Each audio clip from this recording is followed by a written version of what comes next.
I'm super excited. This month alone has so much in store. I just don't know what to do with myself. Okay. If you don't know who I am Jasa. This is just Jasa. If you are new here, welcome. Please make sure you subscribe and turn on the notifications. If you're an old head, hey there. Welcome back, boo. We're gonna get straight into it, y'all. So this video is called Love Without Fear. And if you watched my last video, you know we are probably gonna go into a little bit longer, maybe 5 minutes over what I normally do. But it's all worth it. I do have a lot to talk about. You already know I got my notebook sitting in my lap. So as always, bear with me as I review my notes. Sorry. It's a lot to remember. Oh, it is what it is. Anyway, moving on. So let's pose a question. Okay? Is it wrong to express yourself when you feel it? Okay? That's the first question. Is it wrong to express yourself when you feel it? And the next one is fear necessary in order to know which lines to not cross? Right? Now, of course, we said it's called Love Without Fear. I'm not going to talk about what love will be like without fear, but we're going to discuss how love and fear play hand in hand, okay? How they work together. And that'll give you an idea of love without fear. Booyah. Tie it together. But you already know how I do. We're going to be checking these notes. We're going to be talking and really getting into it. So, love and fear to me are like fire and water, yin and yang. It is a harmonious push and pull, right? I used to tell people that were ever in a relationship with me, if you are not afraid, we aren't gonna work. And I'll explain that more as this video goes on, but I have always felt very strongly about fear, and I hope by the time we're done with this, you'll understand what I mean, and maybe you will too. You'll have a new perspective. But here are my ideas of fear of love, right? You have rejection. You have your expectations for reciprocation, your consistency, outside sources, influences from social media, and the lack of growth. Now, these are examples of fear within love based off of my experiences and things that I have pulled from it, right? So let's just kind of pick a few and we're going to just talk about it a little bit before we move forward, okay? So rejection. I was actually just talking to someone about this. In my younger years, rejection was not a thing. I was not going to put myself in a position to say anything to someone I was attracted to unless I knew you felt the same way. Even if later I found out like you weren't as the same intensity as me, I was not gonna ask. Like, no, what do I look like telling you, oh yeah, I think you're cute, and kind of find out you think I look like a bag of potatoes? Like, no, no, it wasn't happening. But that was something I feared. And although it may not have been love, you know, it was that sense of emotion that I was rejecting for myself because I didn't want somebody else to reject me, right? That's a fear. When you are in love with someone, your expectations for them and your thoughts, they're heightened because you're like, okay, I know he loves me. I know she loves me. I know we're here. We're good.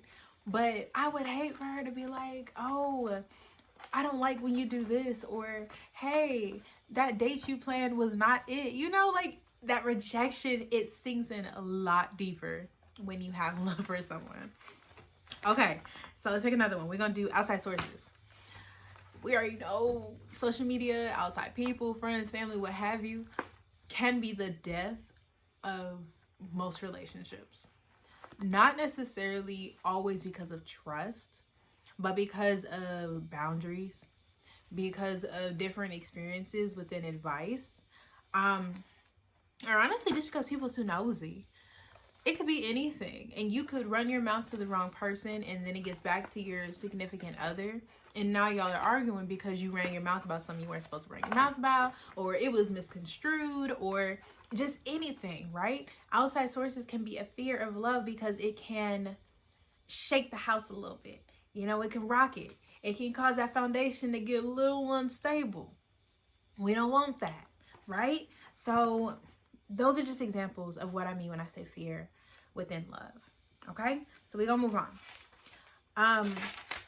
With that being said, right, I did have this conversation, like I was telling you, with someone else about rejection. And although it is a fear, it is also a great way to grow, right? I know y'all agree, because it actually ties into the video for next week, but I'm gonna just throw it out there now to get y'all's those wheels turning. If you are rejected by someone you see as being here, right? Their standard up there, you think they're like a 9.5 and you feeling like a 7 today.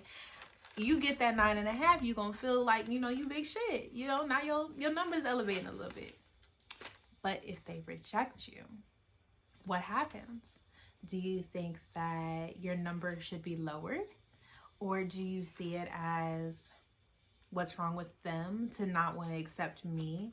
Now let me go find something that makes their number lower because they didn't accept me.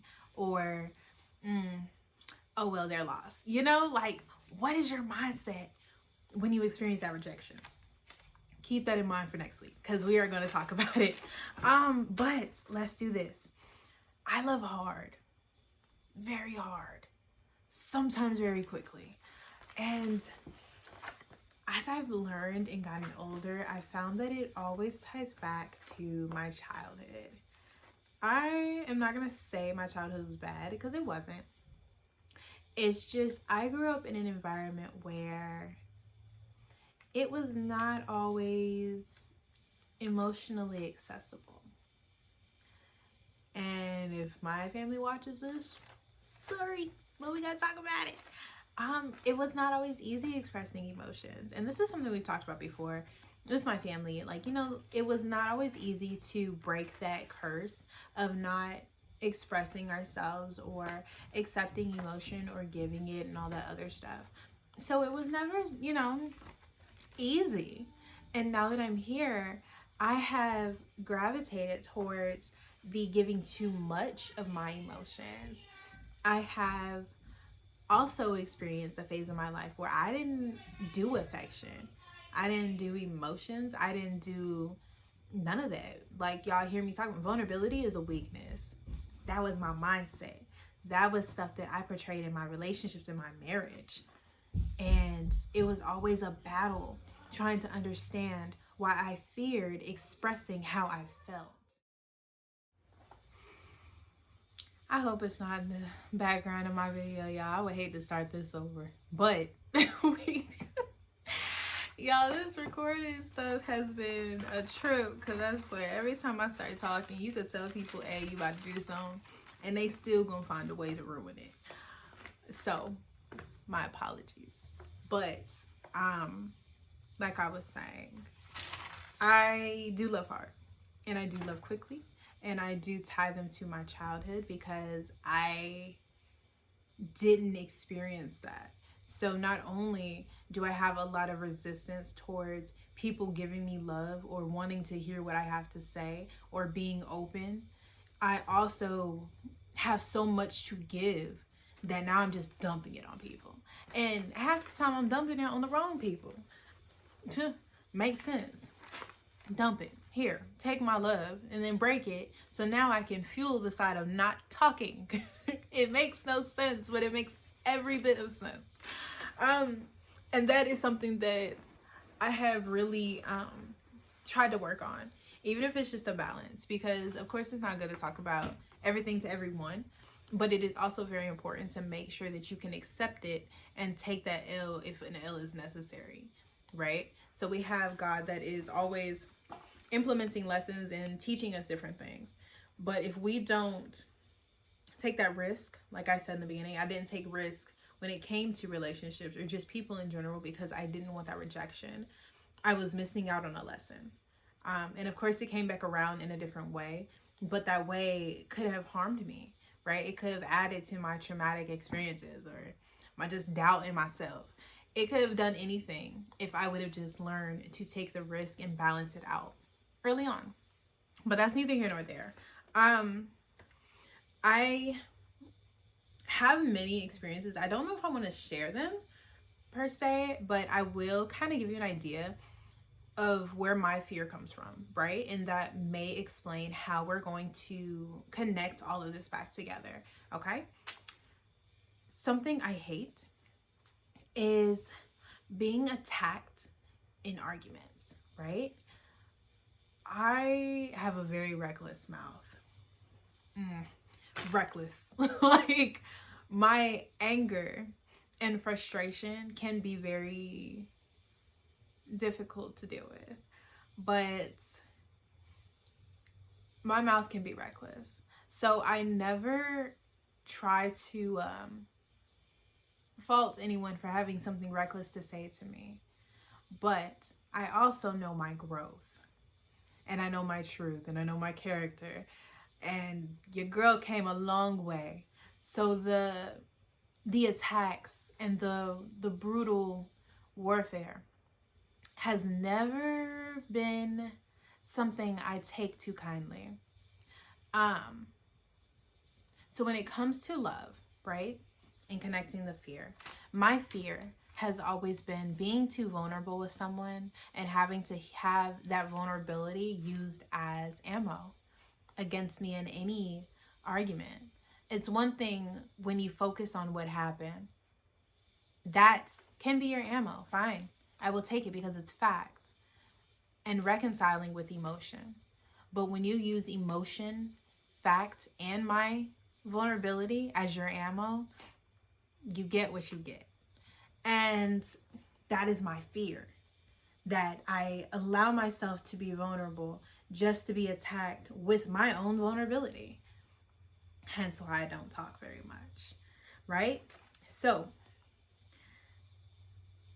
it's said that spending more time alone allows you to reflect on yourself and things that you've experienced. My time alone stresses me out. Like I talked about in the video last week, opening the wounds and having to let them sit there and fester scares me. It scares the hell out of me because I don't know who I will become next if I allow myself to deal with it. So I don't. But that is my fear. My time alone allows me to reflect, but it also allows me to go into a spiral, and I'm not ready for people to see that, right? I really want to get deep into it, but I think I'm going to save that for another video because there's so many things that I can say and so many experiences I can share with you guys. It can be a lot. But nevertheless, we're talking about fear and love. Okay. So if they go hand in hand, right? Hear me out. Your fear is equal to the care and desire of the good outcomes, right?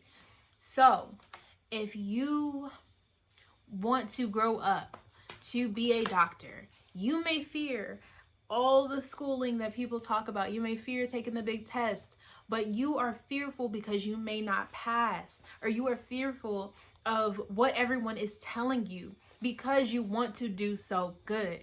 That is your good outcome, right? In love, we fear that someone may not accept you for who you are, or may use your vulnerabilities or trigger you because you don't want them to be that person that you are imagining them to be, or you're assuming that they'll be, or you are hoping they will not be. I hope that makes sense. Bear with me. So our fear when it comes to love, and this relates to healthy relationships, y'all. This is not the toxic shit. Please don't try me on that. It has nothing to do with the toxic stuff. This is a healthy relationship.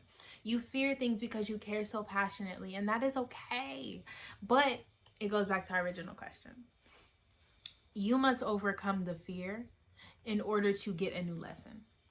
So yes, you may fear it in the moment that this person may hurt me, this person may be just like the last, but I love them so much that I'm willing to try. And that goes into my next one.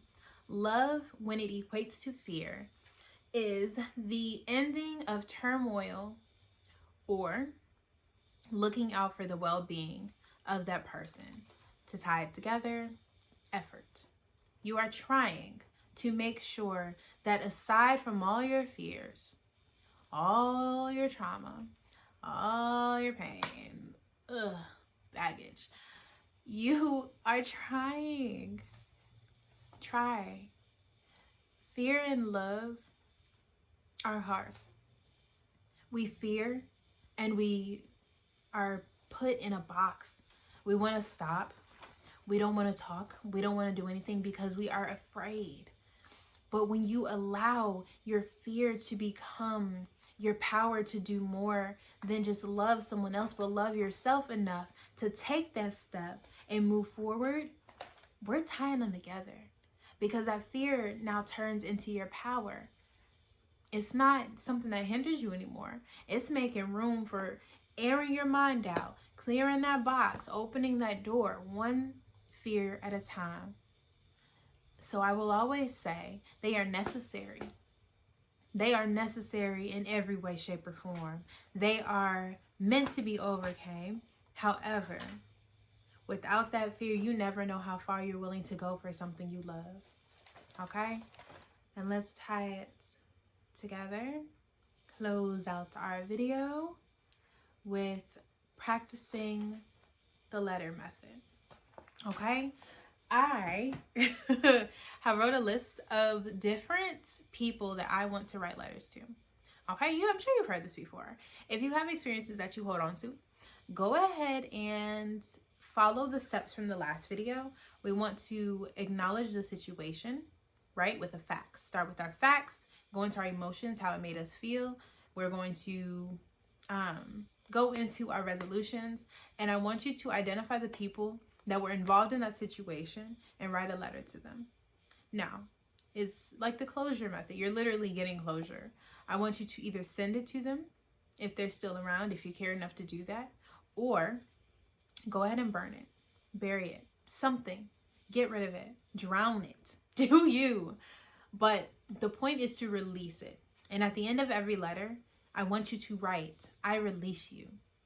I release the trauma you have put on my life, whether you feel like you played a part or not. Now, you ain't got to put all that, summarize it, do you, make it yours. But make sure you include that I release you. Do not send a text. Do not do a voicemail. Do not do a memo, none of that. Email, no. Write it. Write it. Because what you're doing is putting into practice those feelings that you have, and you're actually releasing them and remembering the lesson. That's like what they always say, you retain more of the information you receive by writing notes. It's the same thing. You're retaining the lessons you're putting into that paper, and you're holding on to the fact that you are done by writing it out. So, love without fear. Make sure you love hard as hell.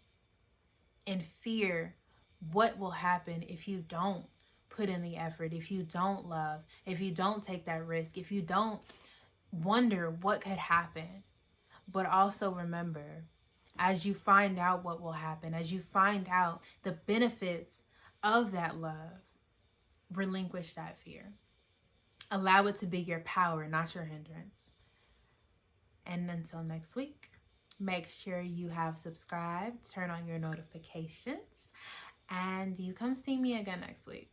So we have 2 more videos for the month of February in this love, growth, and instability theme for February.